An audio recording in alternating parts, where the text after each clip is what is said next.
sering dikeluhkan oleh orang tua. Anak menolak untuk makan jenis makanan tertentu, atau hanya mau 1 atau 2 jenis makanan saja. Respon yang ditampilkan anak apabila diberikan makanan atau bersedia untuk makan namun kemudian dilepeh. Ada beberapa kriteria yang membuat anak termasuk kategori masalah makan ini yaitu 1. Masalah makan atau pemberian makan. Contohnya, hilangnya keinginan anak makan, menghindari jenis makanan karena tekstur tertentu, fokus pada pemberian makanan yang agak kasar. 2. Tidak berhubungan dengan keadaan atau kekurangan makan atau larangan makanan di budaya tertentu. 3. Tidak berhubungan dengan anorkia dan bulimia nervous. 4. Tidak berhubungan dengan kondisi medis atau meneria lainnya.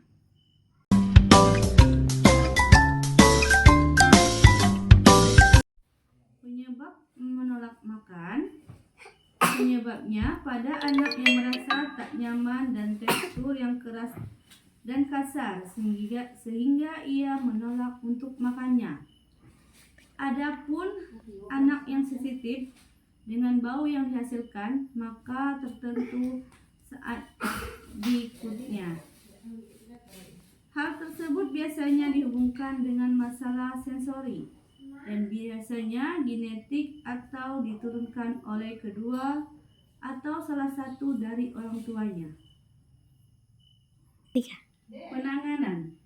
Penanganan anak menolak makan karena ada masalah sensori perlu penanganan yang khusus untuk penolakan makan yang disebabkan oleh masalah sensori. Perilaku orang tua menjadi penting.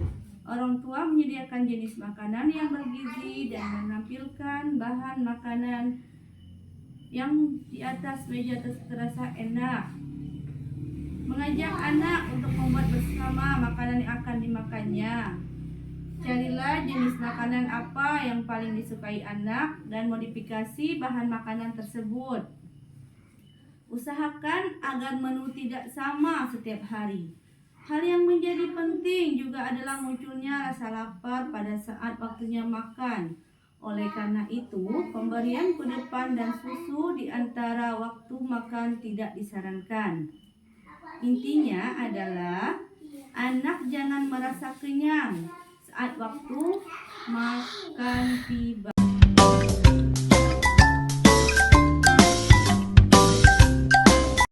2.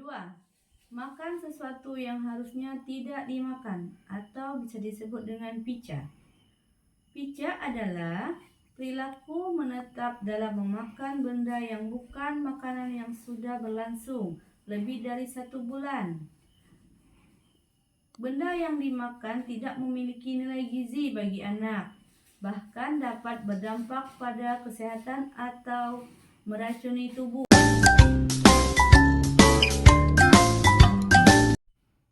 Penyebab dari pica ini belum diketahui secara pasti, akan tetapi kurangnya pengawasan dari orang tua terhadap anaknya.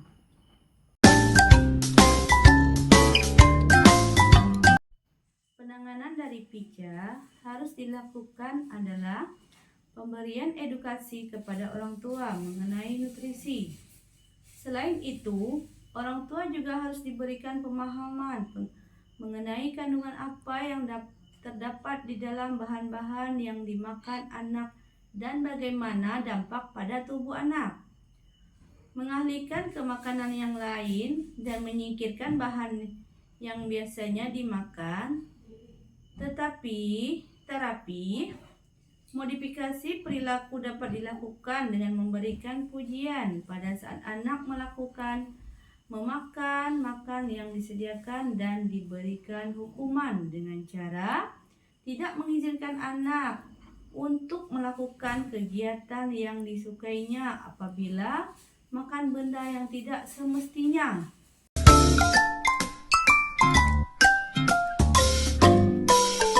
Yang ketiga, keluarnya makanan dari kerongkongan atau bisa disebut juga dengan rumination disorder.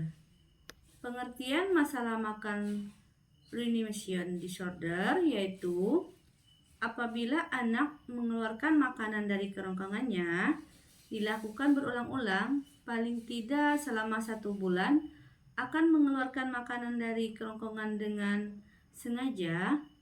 Terkadang ia menegakkan kepala untuk mengeluarkan makanan atau meletakkan jarinya di pangkal lidah. Sebetulnya anak merasa tidak nyaman melakukan ini, namun tetapi dilakukannya. Apabila hal ini terus terjadi, maka masalah kesehatan serius akan terjadi.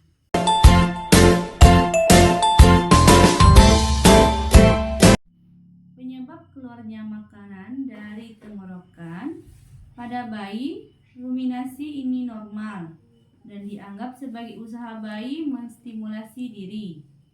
Pada anak di atas usia 1 tahun, perilaku ini dianggap bermasalah. Ruminasi yang dilakukan anak di atas 1 tahun dinyatakan disebabkan oleh masalah sensori dan masalah emosional. Selain itu, ruminasi juga dapat dijelaskan dengan teori proses belajar di mana anak pada saat melakukan perilaku ruminasi lingkungan memberikan perhatian, sehingga anak mengulanginya untuk mendapat perhatian dari orang-orang sekitarnya.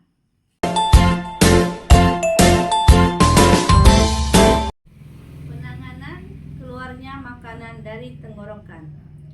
Membuat anak menjadi tenang juga dapat dilakukan, seperti berjalan bersama teman atau berolahraga. Ada beberapa intervensi yang terbukti efektif, yaitu menenangkan diri sebelum dan sesudah makan, memberikan saran dalam makan seperti menggigit dalam jumlah kecil, mengunyah dengan seksama dan diet, olahraga, relaksasi makan, mengurangi berat badan, manajemen stres dan minum seteguk air di antara gigitan makanan.